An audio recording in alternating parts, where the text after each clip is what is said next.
الحمدللہ رب العالمین والصلاة والسلام علی رسولہ الکریم اما بعد فاعوذ باللہ من الشیطان الرجیم بسم اللہ الرحمن الرحیم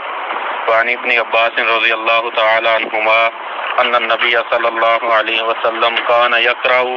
فی صلاۃ الجمعۃ سورۃ الجمعۃ والمنافقین رواہ مسلم۔ آج کے درس کے اندر یہ بیان ہوگا کہ جمعہ کی نماز میں کون سی صورتوں کی تلاوت کی جائے، جمعہ کی نماز میں کون کون سی صورتیں جو ہیں تلاوت کی جائیں، اور اسی طرح عید کی نماز میں کون سی صورتوں کی تلاوت کی جائے۔ سیدنا عبداللہ بن عباس رضی اللہ تعالی عنہما سے مروی ہے، جو اللہ کے نبی صلی اللہ علیہ وسلم کے چچا زاد ہیں، کہتے ہیں کہ نبی صلی اللہ علیہ وسلم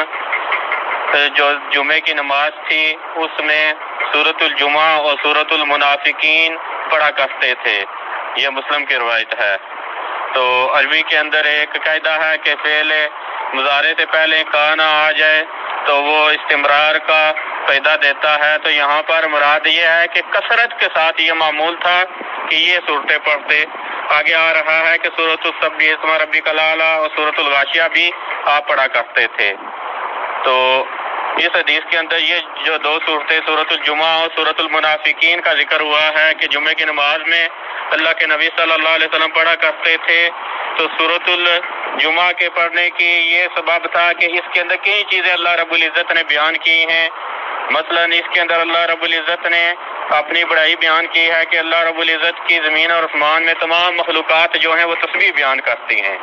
اور اسی طرح اس سورۃ الجمعہ میں یہ بیان کیا گیا کہ جب جمعہ کی اذان ہو جائے تو جمعہ میں تم حاضر ہو، یعنی کہ جمعہ کی طرف حاضری کے بارے میں بیان ہے۔ اور اسی طرح اس کے اندر موت کا ذکر ہے، فرمایا قل ان الموت الذی تفرون منہ فانہ ملاقیکم، فرمایا جس موت سے تم بھاگتے ہو وہ تمہیں آ کے رہے گی۔ اور اسی طرح نبی صلی اللہ علیہ وسلم کی بعثت کا ذکر ہے کہ آپ کو نبی بنا کر بھیجا گیا ہے، آپ نبی بنا کر بھیجے گئے ہیں، اور آپ جو ہے حکمت کی اور اسی طرح کتاب کی تعلیم دیتے ہیں اور تزکیہ نفس لوگوں کا کرتے ہیں۔ اور سورۃ المنافقین پڑھنے کی یہ وجہ تھی کہ اصل میں مدینہ میں جو منافقین تھے وہ نبی صلی اللہ علیہ وسلم کے ساتھ نماز میں اور اسی طرح جمعہ میں آتے تھے، آپ کے پیچھے جمعہ پڑھتے تھے، نماز کے لیے حاضر ہوتے تھے۔ تو اللہ کے نبی صلی اللہ علیہ وسلم اسی لیے یہ سورۃ المنافقین پڑھتے کہ ان کو پتہ چل جائے کہ ان کی صفات اس کے اندر بیان ہوئی ہیں، اور اسی طرح جو مومن لوگ ہیں وہ منافقت والے عمل سے باز رہیں، منافقت سے باز رہیں۔ اصل میں نفاق جو کرتے تھے وہ اپنے مال و دولت کی وجہ سے، اولاد کی وجہ سے، تو سورۃ المنافقین میں بھی یہی ذکر ہے یا ایھا الذین آمنوا لا تلہکم اموالکم ولا اولادکم عن ذکر اللہ، فرمایا کہ مومنو تمہاری مال اور تمہارے اولاد جو ہیں وہ اللہ کے ذکر سے تمہیں نہ روک لیں۔ تو یہ سورۃ المنافقین اس لیے پڑھتے تھے کہ آپ کے ساتھ نماز میں اور جمعہ میں منافقین حاضر ہوتے تھے، اس لیے اللہ کے نبی صلی اللہ علیہ وسلم سورۃ المنافقین جمعہ کی نماز میں پڑھا کرتے۔ اور اگلی روایت کے اندر حضرت نعمان بن بشیر رضی اللہ تعالیٰ عنہ سے مروی ہے۔ یہ نعمان بن بشیر رضی اللہ تعالیٰ عنہ جو ہیں یہ ہجرت کے بعد نبی صلی اللہ علیہ وسلم نے جب ہجرت کی مدینہ کی طرف، اس کے بعد انصاریوں میں سے سب سے پہلے یہ پیدا ہوئے ہیں۔ انصاری جو لوگ تھے ان کے جو پہلا بچہ پیدا ہوا تھا ہجرت مدینہ کے بعد یہ نعمان بن بشیر ہیں۔ یہ کہتے ہیں کہ اللہ کے نبی صلی اللہ علیہ وسلم عیدین میں اور جمعہ میں سبح اسم ربک الاعلی اور حل اتاک حدیث الغاشیہ جو تیسرے پارے میں دو صورتیں آتی ہیں ان کا تلاوت کیا کرتے تھے۔ ان دو صورتوں کی اللہ کے نبی صلی اللہ علیہ وسلم تلاوت کیا کرتے تھے جمعہ کی نماز میں۔ تو ان دو روایات سے یہ پتہ چلا کہ اللہ کے نبی صلی اللہ علیہ وسلم سورۃ الجمعہ اور سورۃ المنافقین یا سورۃ الاعلی اور سورۃ الغاشیہ ان کی تلاوت اللہ کے نبی صلی اللہ علیہ وسلم جمعے کی نماز میں کرتے تھے۔ تو کبھی سورۃ الاعلی اور سورۃ الغاشیہ پڑھ لی جائے اور کبھی سورۃ الجمعہ اور سورۃ المنافقین کی تلاوت کر لی جائے، دونوں پر عمل ہو جائے۔ اور باقی یہ پیچھے بھی بیان ہوا تھا کہ یہ جس جن روایات کے اندر آتا ہے کہ اللہ کے نبی صلی اللہ علیہ وسلم مثلاً سورۃ الاعلیٰ اور سورۃ الغاشیہ پڑھتے تھے، سورۃ الجمعہ اور سورۃ المنافقین پڑھتے تھے، مراد ہے کہ پوری پوری سورت پڑھتے تھے، یہ نہیں ہے کہ چند ایک آیتیں پڑھتے تھے اور باقی چھوڑ دیتے تھے، یا یہ ہے کہ ایک سورت کو 2 رکعتوں میں پڑھ لیتے تھے، نہیں، ایک رکعت میں ایک سورت، دوسری رکعت میں دوسری سورت پوری کی پوری پڑھا کرتے تھے۔ یہ تھا اللہ کے نبی صلی اللہ علیہ وسلم کا معمول۔ جو بھی ذکر ہوا ہے، مثلاً جو صبح کی نماز کے اندر ذکر ہے کہ جمعہ کے دن فجر کی نماز کے اندر سورۃ الدہر اور اسی طرح سورۃ سجدہ جو پڑھی جاتی ہے، وہ بھی مکمل مراد ہے کہ اللہ کے نبی صلی اللہ علیہ وسلم مکمل سورت پڑھا کرتے تھے۔ باقی اگلی روایت کے اندر جو ہے ضمناً یہ مسئلہ بیان ہے کہ جمعہ اور عید اکٹھے ہو جائیں تو پھر جمعہ کی رخصت ہے، حضرت زید بن ارقم رضی اللہ تعالیٰ عنہ سے روایت ہے۔ یہ اصل میں جو ایک شامی راوی ہیں وہ کہتے ہیں کہ میں حضرت معاویہ رضی اللہ تعالیٰ عنہ کے پاس حاضر ہوا تو حضرت معاویہ رضی اللہ تعالیٰ عنہ نے زید بن ارقم سے پوچھا، ایک سوال کیا کہ کیا تو نبی صلی اللہ علیہ وسلم کے پاس تھا جب اللہ کے نبی صلی اللہ علیہ وسلم نے 2 عیدوں کو جمع کیا؟ یہ سوال کیا تھا امیر معاویہ رضی اللہ تعالیٰ عنہ نے۔ ایاس بن ابو رملہ الشامی راوی کہتے ہیں کہ حضرت معاویہ نے سوال کیا تھا زید بن ارقم سے، تو زید بن ارقم نے آگے سے کہا کہ ہاں میں تھا۔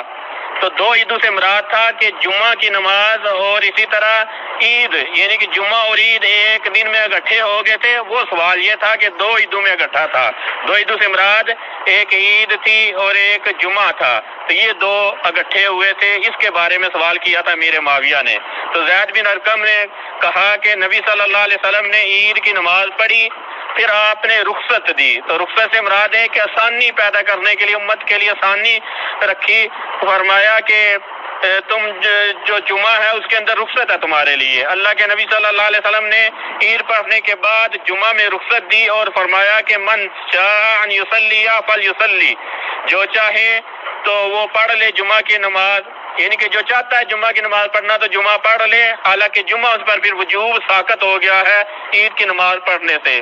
یہ روایت جو ہے ترمذی کے علاوہ حمزہ، ابو داؤد، نسائی، ابن ماجہ، مسند احمد وغیرہ کے اندر ہے، اور امام ابن خزیمہ نے اس کو صحیح قرار دیا ہے۔ تو اس روایت کے اندر یہ بیان ہوا کہ عید اور جمعہ اگر ایک دن کے اندر اکٹھے آ جائیں، عید اور جمعہ اگر ایک دن کے اندر اکٹھے آ جائیں تو پھر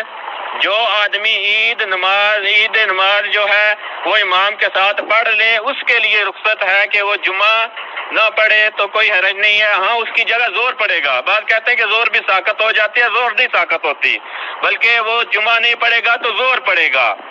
لیکن یہ اس کے لیے ہے جس نے نماز عید جماعت کے ساتھ پڑھی ہو۔ اگر کسی آدمی نے نماز عید جماعت کے ساتھ نہیں پڑھی، رہ گئی ہے، تو پھر جمعہ اس سے ساقط نہیں ہوا، پھر اس کا جمعے کے اندر حاضر ہونا لازمی ہے، جیسا کہ شارحین نے یہ لکھا ہے، شیخ صالح نے بھی، کہ جو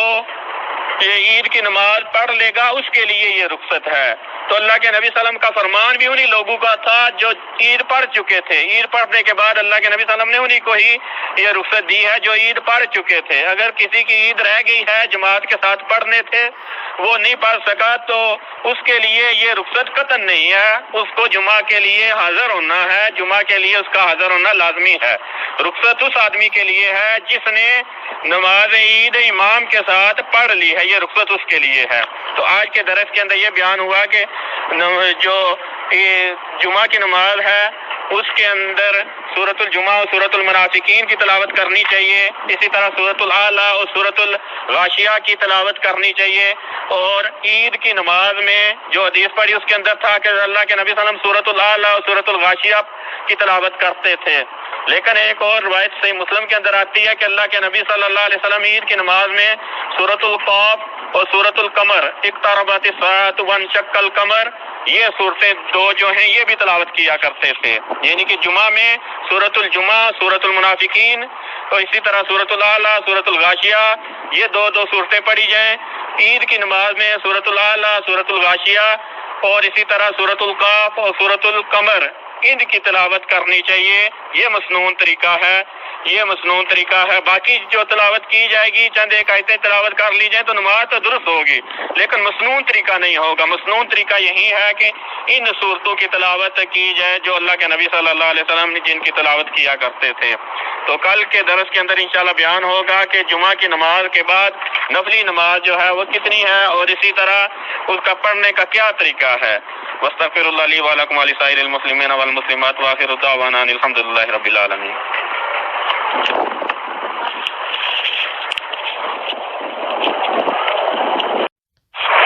الحمد للہ رب العالمین والصلاة والسلام علی رسولہ الکریم، اما بعد فاعوذ باللہ من الشیطان الرجیم، بسم اللہ الرحمن الرحیم۔ وعن ابن عباس رضی اللہ تعالی عنہما ان النبی صلی اللہ علیہ وسلم کان یقرأ